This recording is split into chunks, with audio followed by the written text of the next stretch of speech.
Convido a igreja que abra a palavra do Senhor no livro de Apocalipse, no capítulo 3. Nós iremos ler do versículo 1 ao versículo 6. Carta à igreja em Sardes.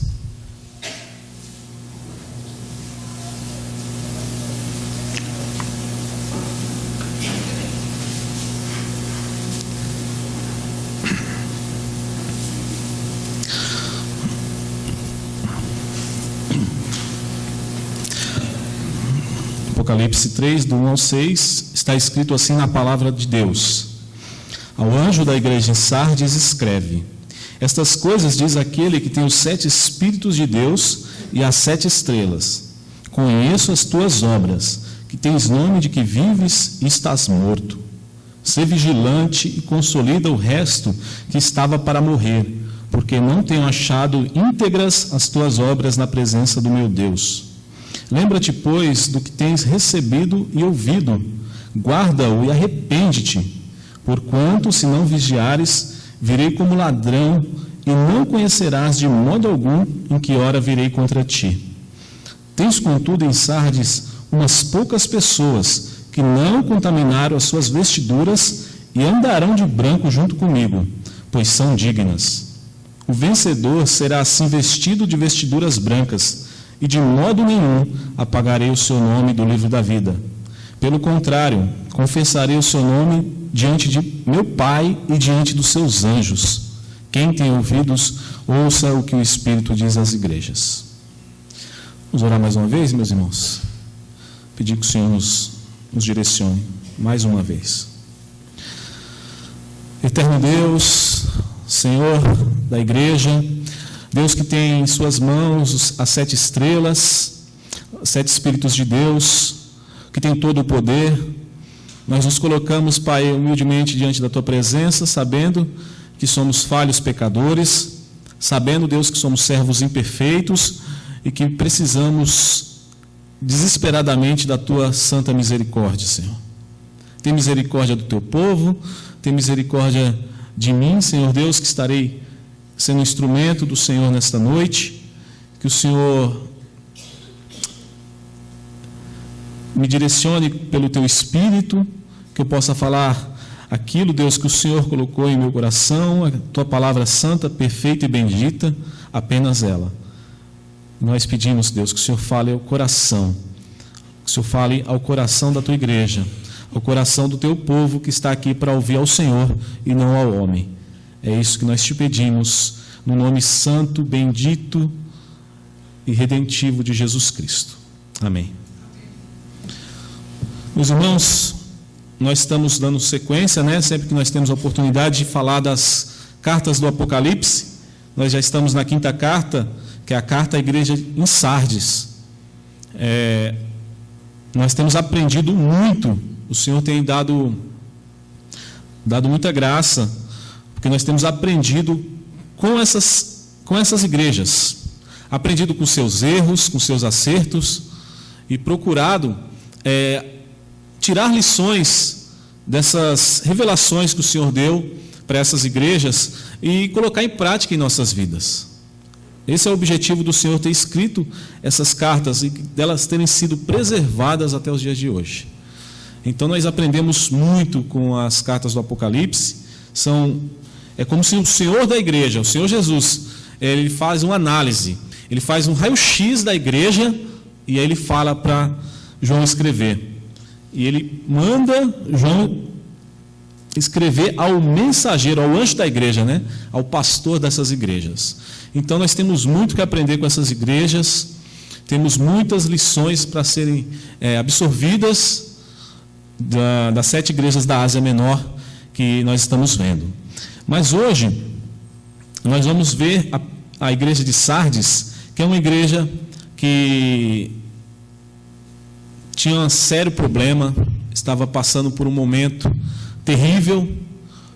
Nós vamos estar aprofundando melhor o que o Senhor faz, as críticas que o Senhor faz a essa igreja e também as advertências que Ele dá, que serve para a nossa igreja nos dias de hoje. O objetivo da palavra de Deus é trazer vida, e vida em abundância. Cabe aqui, então, antes de nós iniciarmos uma análise do texto, nós conhecemos um pouquinho da história dessa igreja. Conhecemos um pouquinho da história até da cidade de Sardes, para nós entendermos melhor essa mensagem que o Senhor Jesus entregou para essa igreja. A história da igreja de Sardes, dessa quinta igreja do Apocalipse, ela se confunde com a história da cidade de Sardes, né? Elas se confundem porque nós percebemos que essa cidade, Sardes, estava situada no alto de uma colina.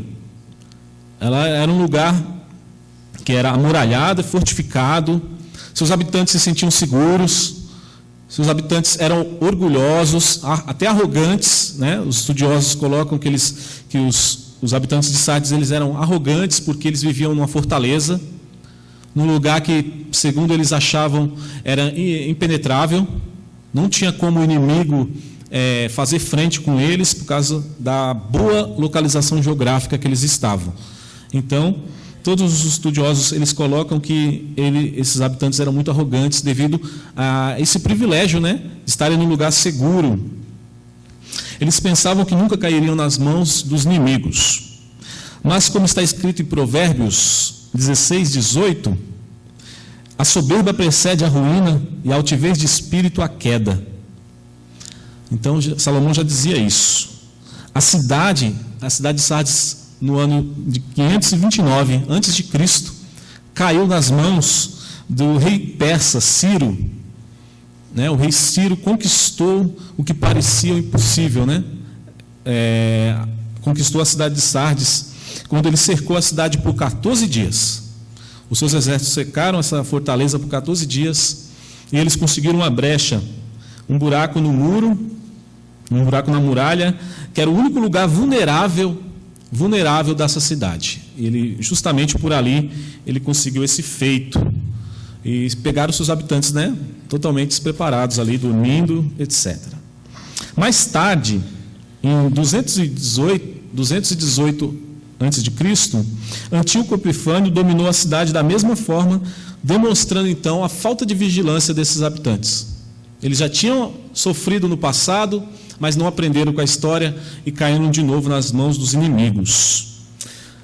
É importante nós falarmos um pouco dessa história, porque quando o Senhor Jesus disse para essa igreja, vigiai, porque senão virei como ladrão da noite, né? E vocês não conhecerão de modo algum a hora que virei contra ti. Quando o Senhor Jesus disse essas palavras para essa igreja, eles entenderam, os membros da igreja entenderam perfeitamente a mensagem, porque a história da cidade deles já demonstrava que eles tinham sido surpreendidos já pelo menos duas vezes por falta de vigilância. Ok? Então, no verso 3 está isso, né? Sede vigilantes, senão virei como ladrão da noite. Como virei como ladrão da noite. Então, de forma inesperada, o Senhor virá, né? E devemos vigiar e ser diligentes na obra do Senhor. O grande problema dessa igreja de Sardes, meus irmãos, era que eles tinham aparência que estavam vivos, mas, na verdade, o Senhor Jesus fala, vocês estão mortos. Eles tinham aparência que estavam vivos, mas eles estavam mortos. Nós vamos entender um pouquinho melhor isso aí. É interessante que a cidade tinha uma divindade padroeira, né? Assim como todas as cidades do Novo Testamento, da Grécia Antiga, eram povos muito idólatras. Então cada cidade tinha um padroeiro, ou às vezes até mais de um. A cidade de Sardes, ela tinha como padroeiro a deusa Cibele, que era considerada a deusa da ressurreição, aquela que podia dar vida aos mortos. E justamente, fazendo um contraponto com isso, o Senhor diz que eles estão mortos e que ele precisa de vida. E somente Jesus Cristo pode dar essa vida verdadeira. Essa vida que nenhuma divindade pagã pode conceder. Apenas o Senhor da igreja. Tá? Então, o apóstolo João, quando ele escreveu esta carta, Sardes, eles estavam vivendo de forma... A igreja estava vivendo de forma muito tranquila, né? Era uma igreja rica, Ao contrário de algumas que nós vimos aqui no Novo Testamento, né? Algumas igrejas que eram muito pobres, que tinham perseguição e tudo. A igreja de Sardes não, eles eram ricos, eles estavam num lugar privilegiado, mas a igreja estava totalmente degenerada. Eles estavam vivendo de forma dissoluta. Como a cidade, né? Assim como a cidade, a igreja também, a sua glória estava no passado. E nós vamos ver isso aqui mais para frente, quando o Senhor pede para eles se lembrarem do que eles tinham ouvido. Lembra do que vocês ouviram e guarda e se arrepende. Então eles tinham que voltar ao passado, eles tinham que fazer um exercício de voltar à sã doutrina que eles haviam recebido. Nós vamos estar trabalhando um pouquinho isso aqui também. Ao invés de influenciarem, essa igreja ela estava sendo influenciada pelo mundo. O mundanismo estava entrando forte nessa igreja. Então eles tinham vários problemas com isso. Eles tinham perdido a característica de igreja. A grande questão de Sardes é essa. Quando o Senhor disse, vocês estão mortos. Por que eles estão mortos? Porque eles não estavam salgando mais a sociedade. A luz deles tinha se apagado, o candeeiro tinha apagado. Então é uma dura repreensão que o Senhor Jesus faz. E alguns colocam até que é só uma constatação de Jesus, é como se ele já estivesse dando um juízo. E quando ele pede para eles se arrependerem, ele exige o arrependimento, é somente para esse remanescente fiel. Alguns defendem essa ideia. Eles tinham, meus irmãos, fama, né? Vocês têm nome de que vive, mas está morto. Então eles tinham a fama de uma igreja atuante. Mas na verdade, eles tinham nome, tinham fama, mas não tinham vida. Eles tinham performance, mas não integridade. Eles tinham obras, mas não dignidade. Então essa igreja é um triste quadro do que pode se tornar a igreja de Cristo. E isso nos traz, nós que somos servos de Deus, isso nos traz uma reflexão. Uma reflexão de como está a nossa igreja, de como está a nossa vida, como parte da igreja de Cristo. E é nesse sentido que o Senhor faz, que Ele trabalha em nossos corações, para nos levar ao arrependimento e à perfeição. Muito bem, irmãos, dito isto, vamos trabalhar a apresentação que o Senhor Jesus faz. É costumeiro isso aqui. Em todas as cartas, o Senhor Jesus se apresenta de alguma forma. Né? Ele diz assim, estas coisas diz, né, aquele que tem as 7 estrelas nas mãos, aquele que é o alfa, o ômega, ele se apresenta de alguma forma com algum título às igrejas. No caso de Sardes, ele se apresenta no verso 1, vocês podem acompanhar aí. Estas coisas diz aquele que tem os 7 Espíritos de Deus e as 7 estrelas. Então é a apresentação do Senhor como aquele que tem os 7 Espíritos e as 7 estrelas em suas mãos. Agora, o que representa esses 7 Espíritos de Deus? Os 7 Espíritos de Deus representam a totalidade e a perfeição divina. Sua onisciência, né? Deus, Ele sabe tudo e vê tudo. A igreja de Sardes poderia enganar os homens, com a aparência de que estava viva, mas ao Senhor da igreja eles não enganavam. Porque o Senhor é aquele que sonda os corações. Como nós lemos no Salmo 139, na abertura desse culto, né, o Senhor sonda, Ele conhece todas as coisas, Ele é onisciente. Então, é impossível enganar a Deus. É impossível esconder algo de Deus. Então, os 7 Espíritos representam os olhos do Cordeiro, os olhos de Jesus Cristo, fitando na igreja e fazendo um raio-x, uma análise completa dessa igreja. A gente pode confirmar isso um pouquinho mais para frente, os irmãos podem pular uma folha aí, no capítulo 5 de Apocalipse mesmo. No capítulo 5, nós temos aí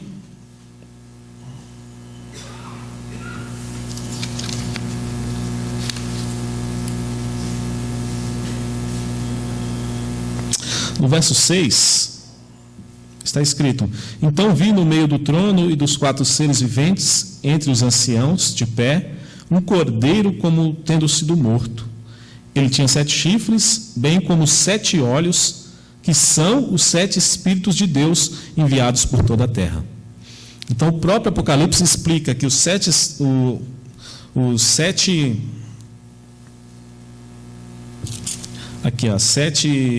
Espíritos de Deus, o próprio Apocalipse explica que é os olhos do Cordeiro, né?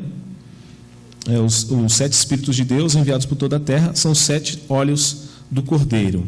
Então, é uma representação, né, metafórica da onisciência do Senhor, de que Ele conhece toda a igreja, Ele conhece todas as coisas, nada passa despercebido diante dEle. É uma referência a isso. Ele se apresenta como aquele, fala assim: vocês não podem me enganar, eu sou aquele que tem os 7 Espíritos de Deus, eu tenho os olhos do Cordeiro. Então, não, vocês podem enganar os homens, mas a mim não. Essa é uma das apresentações dele. E a outra que nós já conhecemos, que é as 7 estrelas. Nós já vimos em outras cartas que as 7 estrelas representa os pastores, né? Os mensageiros, o anjo da igreja de cada uma dessas 7 igrejas do Apocalipse. Então, nós sabemos que ele é aquele que tem os 7 espíritos e as 7 estrelas, representando aqui o total controle dele sobre a igreja que ele fundou, que ele comprou com o seu sangue. O Senhor, Ele é aquele que é o dono da igreja, né? Ele tem as 7 estrelas e os 7 Espíritos de Deus. Esse texto, meus irmãos, demonstra o total controle de Deus sobre a sua igreja, né? Os ministros dessas igrejas, os pastores, eles precisavam pregar a mensagem fiel, pois somente a palavra de Deus pode reviver uma igreja morta. Somente a palavra de Deus sendo pregada com fidelidade pode reviver uma igreja que está morta ou que está morrendo, né? No caso da igreja de Sardes aqui, o Senhor diz que eles já estão mortos. Já um quadro clínico já de último grau, né? Eles já estavam mortos.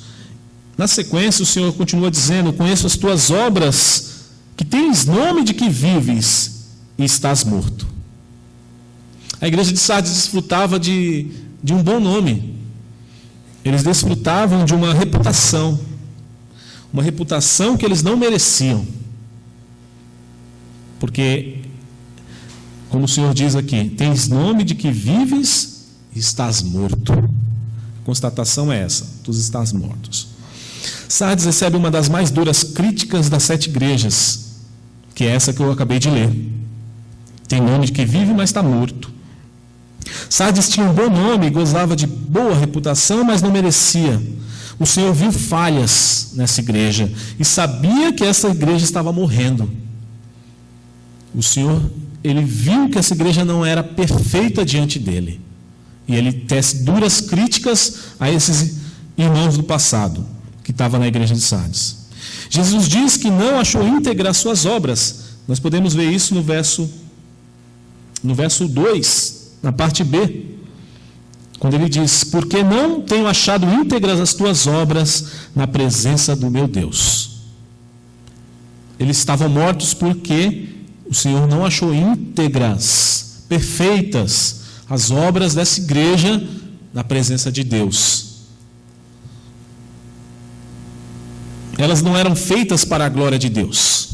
Eles tinham nome de que era uma igreja viva, atuante, tinha atividade, tinha toda a programação que uma igreja tem. Eles tinham nome, tinham reputação, mas o Senhor, sondando essas obras, ele percebeu, ele constatou, aliás, que não eram íntegras na presença dele. Esses irmãos estavam falhando, né? Não estavam dando glória a Deus. Fica claro que até havia alguma atividade nessa igreja, afinal eles precisavam manter as aparências. Era uma igreja que era totalmente hipócrita. Mas Deus exige o quê, meus irmãos? Nós cantamos aqui: servir-te com amor dedicado. O Senhor exige um amor dedicado na sua obra. O Senhor exige, né? É preciso entusiasmo na obra do Senhor. É preciso fervor, dedicação e arrependimento constante na sua obra.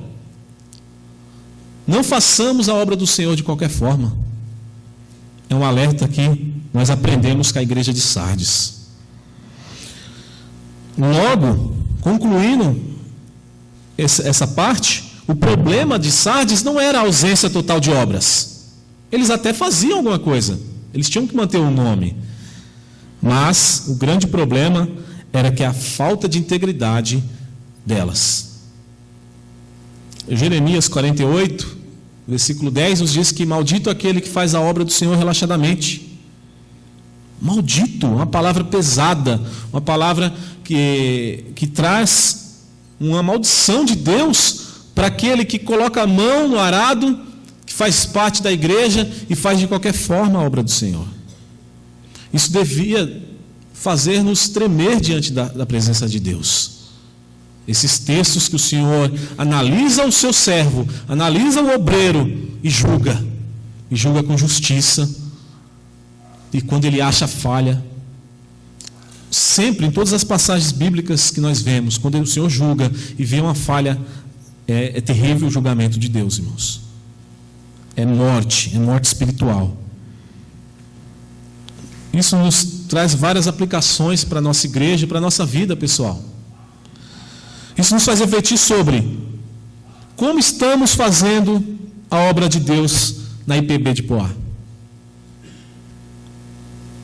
Porque o Senhor aqui não está falando somente para os oficiais. Ele não está falando somente para aqueles que tinham cargo de liderança. Ele está falando para a igreja inteira. Lógico que o peso é maior sobre aqueles que estão na liderança. É muito maior o peso. Mas é um alerta para todos nós que fazemos alguma coisa na igreja de Cristo. Ainda que você pense, mas o que eu faço é tão insignificante. Nenhum trabalho em vão na obra do Senhor. 1 Coríntios 15, 58. Sede firmes e inabaláveis na obra do Senhor, porque no Senhor nenhum trabalho é em vão. Pequenas coisas, meus irmãos. Eu vou preencher um formulário a pedido da junta diaconal. Você faz lá, faz com dedicação.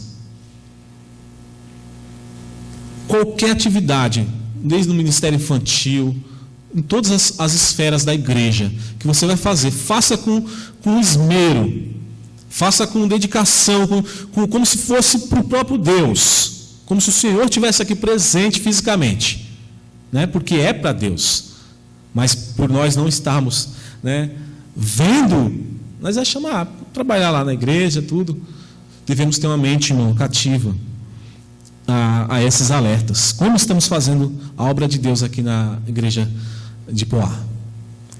Outra coisa que nós devemos refletir diante desse texto: será que tenho me colocado à disposição na seara do Senhor? É outra coisa que precisamos refletir. Eu tenho me colocado à disposição para trabalhar? Ou eu tenho me esquivado? Ou eu tenho fugido? Será que eu tenho cumprido com minha condição de servo? O que o servo faz? O servo trabalha. O servo trabalha, independente da função, independente daquilo que Deus tem colocado em suas mãos, irmãos. Como nós temos feito isso? Será que eu tenho sido disposto? Ou eu tenho inventado desculpas? Ou tenho colocado sempre um empecilho, sempre um obstáculo, sempre uma atividade mais importante, sempre algo do meu interesse, né? Quer seja qualquer outra coisa que vai somente me edificar, me agradar? Ou eu tenho me colocado à disposição dos irmãos? Devemos refletir seriamente sobre isso. O que tem sido colocado em minhas mãos, né? Uma vez que eu aceitei, uma vez que eu falei, isso aqui eu faço, o que tem sido colocado em minhas mãos, eu tenho realizado com fervor e dedicação? É outra pergunta que nós devemos fazer. É outra pergunta que nós devemos fazer, irmãos. Nós temos vários exemplos de homens de Deus que deram sua vida pela obra. Literalmente deram o sangue. E eu vejo em geral a igreja de Cristo muito acomodada. Eu vejo em geral a igreja de Cristo deitado em berço esplêndido, né? Como diz o nosso hino. E devemos mudar um pouco nossa mentalidade, arregaçar as mangas e fazer a obra de Deus com fervor. Todos nós, eu, toda a liderança dessa igreja, todo membro dessa igreja, devemos olhar com atenção aquilo que o Senhor tem colocado em nossas mãos para nós fazermos. Como diz em Romanos 12, quando Paulo fala de várias funções na igreja, ele fala: aquele que ensina, esmere-se por fazer. Esmerar-se, estudar, ler, reler, assistir vídeos, buscar entendimento da palavra do Senhor para você passar. Não é de qualquer forma, chegar, vou falar o que eu sei aqui, que está na minha cabeça. Não, é esmero, é esmerar-se dias e horas a fio para fazer o melhor para o Senhor. Isso só em relação ao ensino, mas tem outras esferas que Paulo fala também no capítulo 12. Porque a Bíblia ela nos chama a essa responsabilidade. O Senhor nos chama. Ide por todo mundo, pregar o evangelho a toda criatura. É um mandato, é um mandamento do Senhor. Não é uma alternativa ao cristão.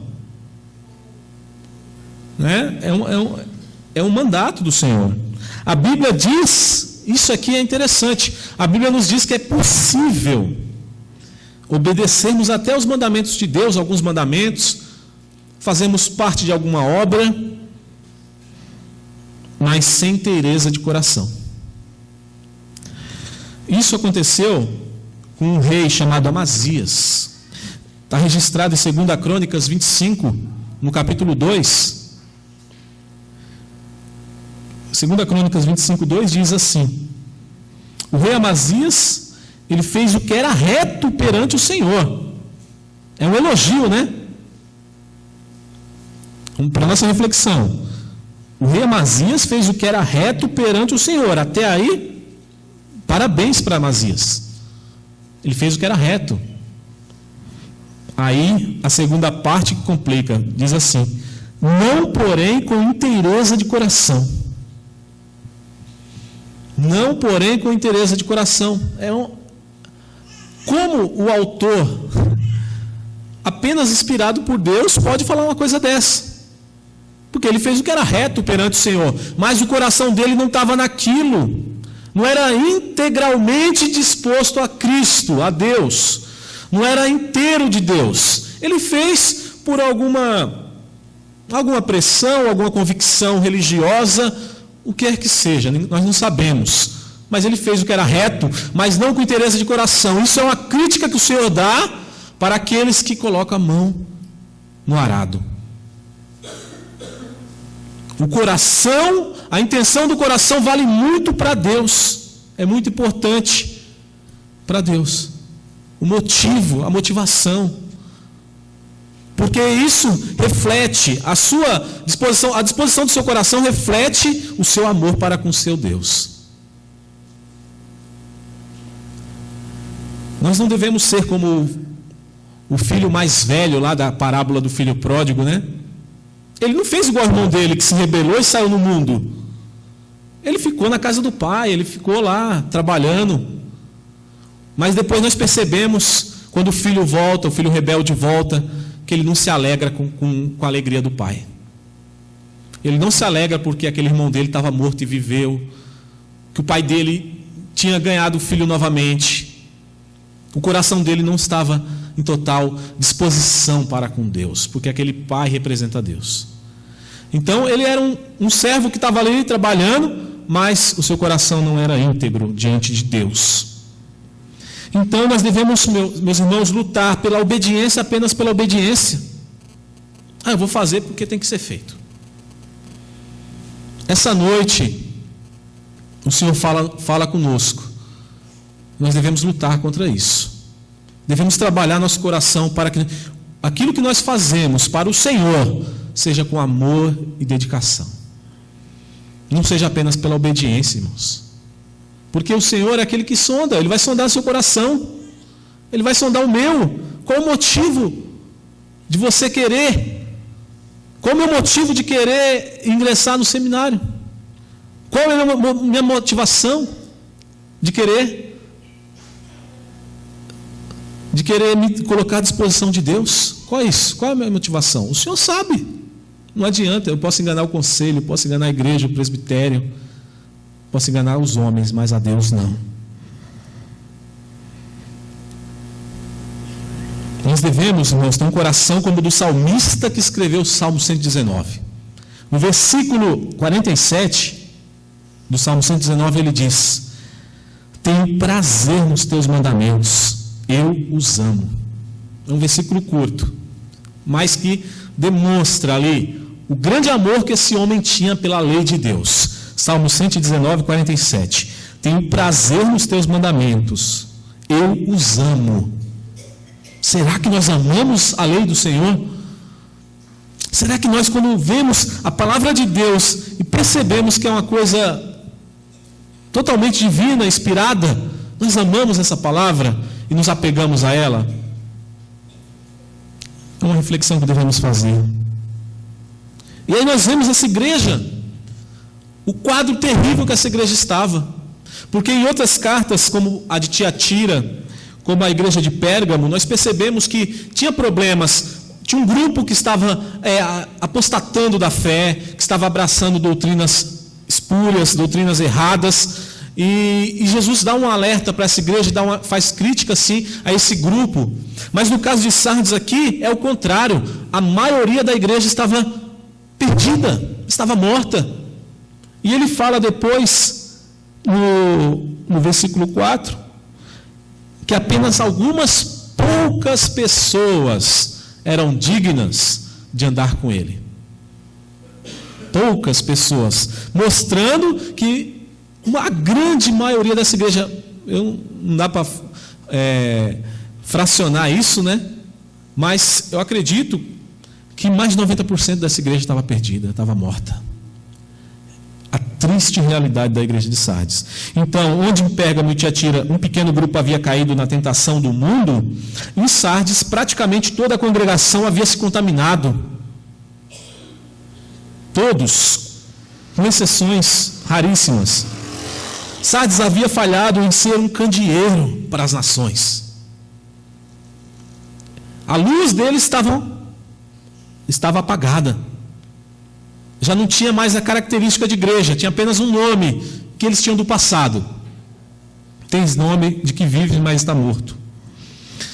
E aí, é interessante nós fazermos um paralelo com outras igrejas, porque esta igreja de Sardes, todos aqueles estudiosos, e Jesus não menciona nenhuma vez aqui, eles não estavam sofrendo perseguição, como outras igrejas que nós vimos aqui, que estavam sendo perseguidos, colocados nas cadeias, estavam sendo mortos por causa do Evangelho.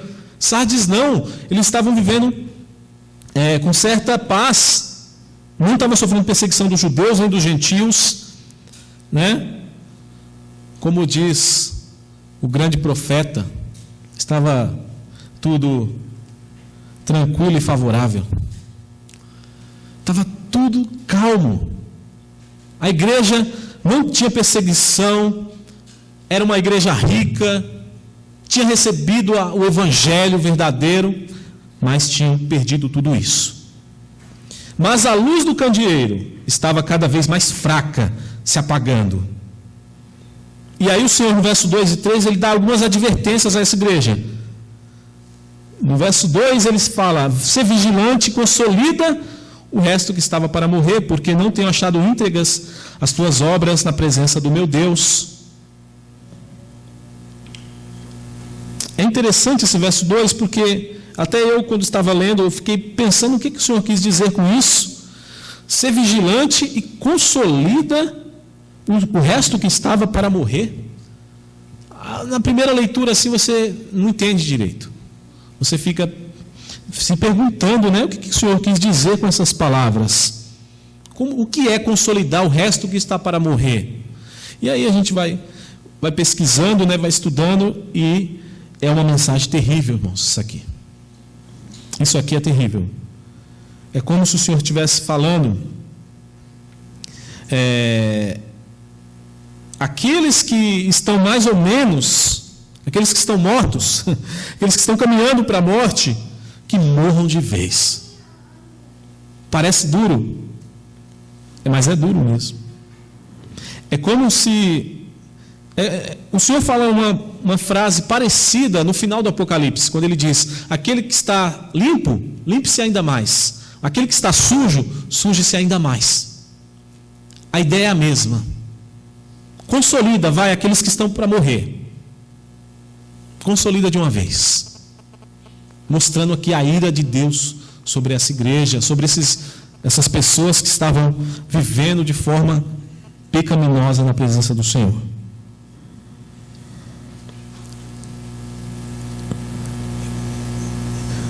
Deus, diante desse texto, Deus não admite meio termo.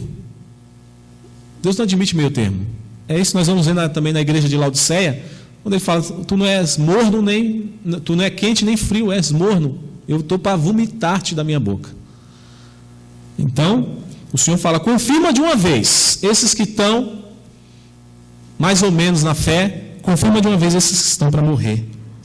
O Senhor Jesus, ele repudia a superficialidade e a aparência, a hipocrisia, né? Ai de vós, hipócritas. O reverendo Leandro Lima, ele diz que a ideia aqui nesse versículo é aquele que não leva a sério, segundo as palavras dele, aquele que não leva a sério, então abandone o barco de vez. Né? Torne-se claro que você está morto. Confirma aqueles que estão para morrer. Confirma. Né? Não leva a sério, abandone o barco de vez. Não fique contaminando a igreja. A ideia é essa.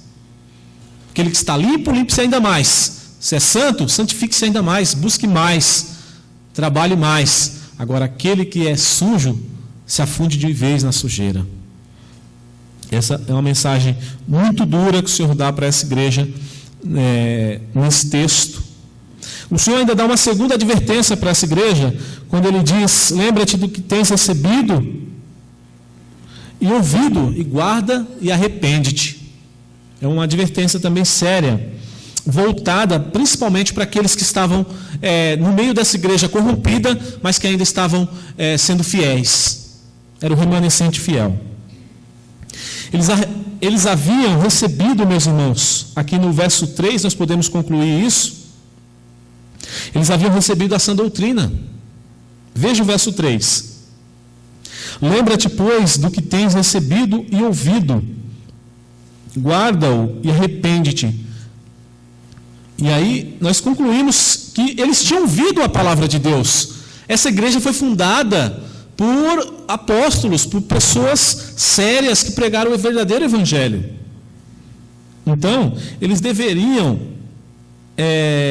acatar aquilo que eles haviam ouvido. Eles tinham recebido essa doutrina, ouvido a mensagem verdadeira, mas eles precisavam o quê? Se lembrar do que eles haviam ouvido, dos fundamentos, né, da fé. Eles deveriam guardar o evangelho que uma vez foi dada a eles.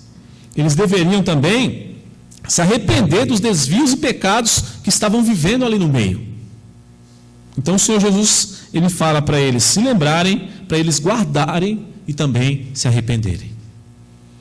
Ainda havia um grupo nessa igreja que tinha vida, um grupo que ainda era fiel ao Senhor. E aí o Senhor disse: não virei como ladrão da noite, se vocês não vigiarem.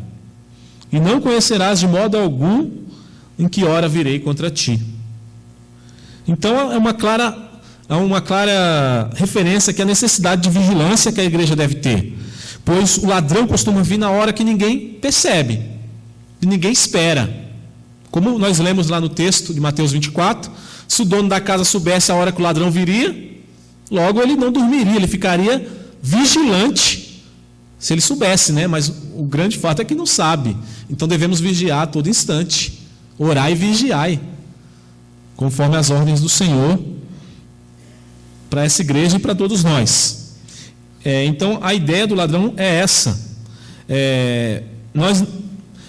E concluindo aqui nesse texto, nesse versículo, porquanto não conhecereis de modo algum a hora em que virei, nós concluímos também que ninguém sabe a hora que Jesus virá. Ninguém pode falar, o Senhor vai vir, em 2017. Ninguém tem essa autoridade ou tem essa revelação. E na história da igreja, muitos têm se aventurado em profetizar aí a volta de Cristo, determinando uma data. E todos têm falhado, logicamente, porque ninguém sabe a hora nem o dia, somente Deus. Mas também ninguém pode falar assim, o Senhor não virá hoje. Também não pode, porque nós não sabemos a hora. Pode ser que o Senhor venha hoje, antes desse culto terminar, como ele pode não vir. Nós não sabemos. E o que nós sabemos que nós devemos fazer? Ser vigilantes. Vigiar. Vigiar o quê? Vigiar a nossa própria vida em primeiro lugar. Vigiar o nosso coração. Vigiar a nossa mente. A nossa língua. Conforme o pastor tem colocado. Porque o Senhor pode vir a qualquer momento e nós prestaremos contas a Ele. Nós prestaremos contas ao Senhor da igreja. Isso é uma certeza que a Bíblia coloca a todo instante. Mas esses irmãos tinham falhado nisso. No verso 4, o Senhor fala que existia um grupo ali que era fiel. E esse grupo recebe até um elogio da parte de Deus. Ele fala assim, no verso 4, tens contudo em Sardes umas poucas pessoas que não contaminaram suas vestiduras. E andarão de branco junto comigo, pois são dignas. Um grupo que era fiel à palavra de Deus. No meio de uma igreja totalmente corrompida e degenerada. Então, havia uns poucos que não tinham se contaminado. E é exatamente para esse grupo que o Senhor dirige essas promessas maravilhosas, irmãos. São promessas que podem ser estendidas e devem ser estendidas para nós que estamos aqui hoje. Nós que fazemos parte da igreja de Cristo.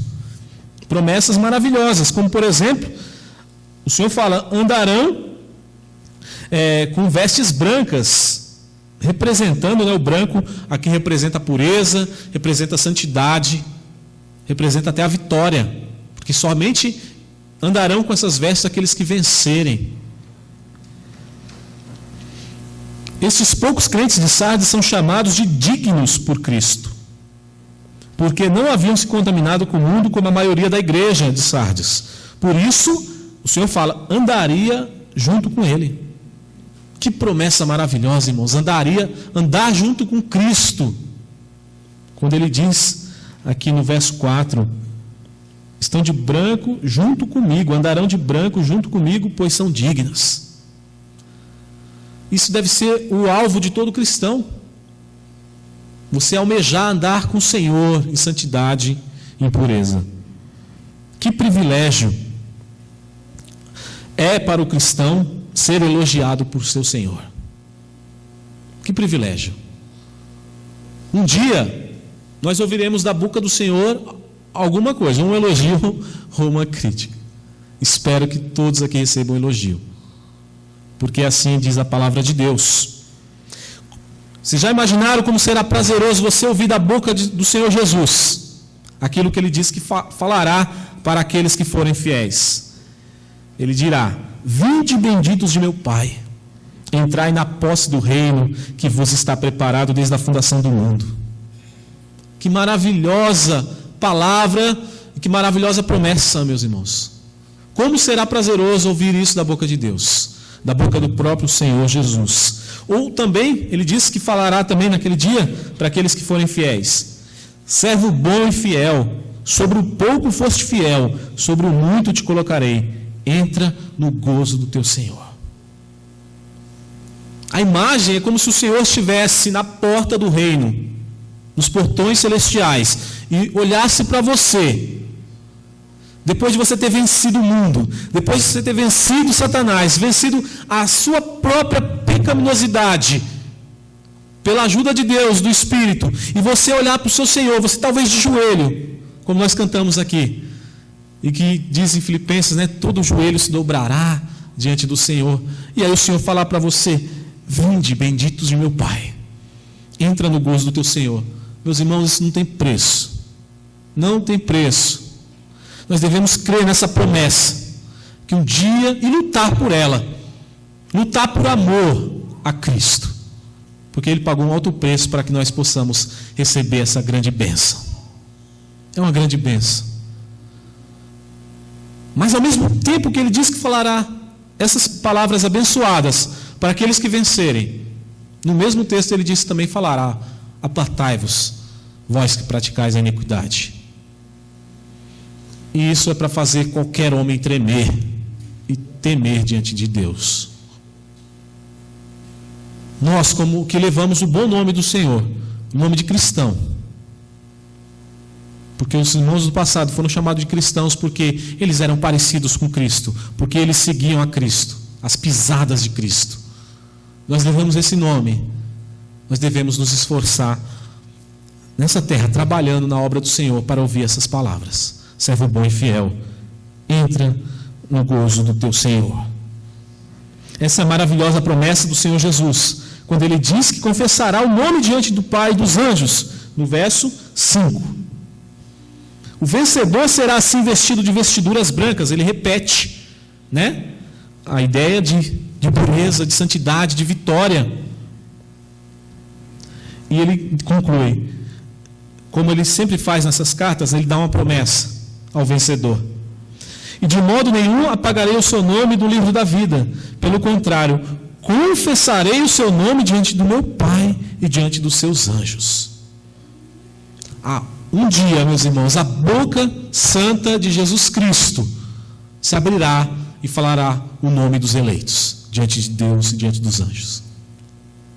Um dia nós ouviremos isso. E nós devemos ansiar por esse dia. Devemos orar para que o Senhor volte logo. Desejar a volta de Jesus. Só em Cristo há esperança. Mas ele fala aqui também que de modo nenhum apagará o seu nome do livro da vida. E esse versículo tem trazido levado alguns a pensarem que pode se apagar e pode se escrever de novo nesse livro da vida. Esse livro da vida ele aparece em várias partes da Bíblia, desde o Antigo Testamento, né? Nós vemos Moisés falando desse livro da vida. Nós sabemos que é um livro que Deus tem, que tem os nomes dos eleitos, tem o nome das pessoas que foram redimidas pelo sangue de Jesus. É o livro daqueles que irão habitar no céu, que irão estar com Deus. E ele confirma isso, ele fala assim, de modo nenhum apagarei o seu nome do livro da vida. Não que se pode apagar, porque nós cremos que aquele que vai até Cristo, aquele que o Senhor chama, de modo algum Ele lançará fora. Deus não tem uma borracha celestial que, você pecou, vou apagar seu nome. Não, meus irmãos, Deus nos elegeu antes da fundação do mundo. E Ele nos capacita nessa terra para que seja confirmada a nossa salvação. O Senhor provém os meios da salvação. Ele decretou no passado, na eternidade passada. E Ele entrou com a providência, que é Cristo, né, morrendo na cruz, e o envio do Espírito Santo para habitar nos crentes, que é o selo, né? O selo da promessa, é o penhor. Então nós não precisamos nos desesperar achando que nós vamos perder a salvação. Não é isso que o Senhor Jesus está dizendo aqui. Ele está apenas confirmando que aquele que Ele salvou, Ele vai confirmar até o último dia. De modo nenhum apagarei o seu nome do livro da vida. É apenas uma confirmação da promessa. Não que Ele pode apagar, que Ele pode escrever de novo, como muitos irmãos arminianos acreditam. Que a pessoa perde a salvação, mas aí ganha de novo, como se Deus tivesse a borracha apagando e escrevendo nesse livro. Não, devemos descansar na maravilhosa promessa de que somos herdeiros do reino de Deus. Então o próprio Senhor Jesus, Ele nos garante a salvação. Ele mesmo pagou o preço. E no final do Apocalipse, no capítulo 21, 27, versículo 27, está escrito lá que só entrarão na cidade santa, preparada por Deus, né? A cidade santa, só entrarão nessa cidade os que estiverem escritos os seus nomes nesse livro. Né? O livro Peregrino, ele dá do John Bunyan, ele faz uma ilustração disso. Quando o peregrino chega lá na grande cidade, né? nos portões celestiais, e tem um que tenta entrar lá, tenta entrar de qualquer forma, e é barrado na entrada, mas ele consegue entrar, né? O cristão consegue entrar.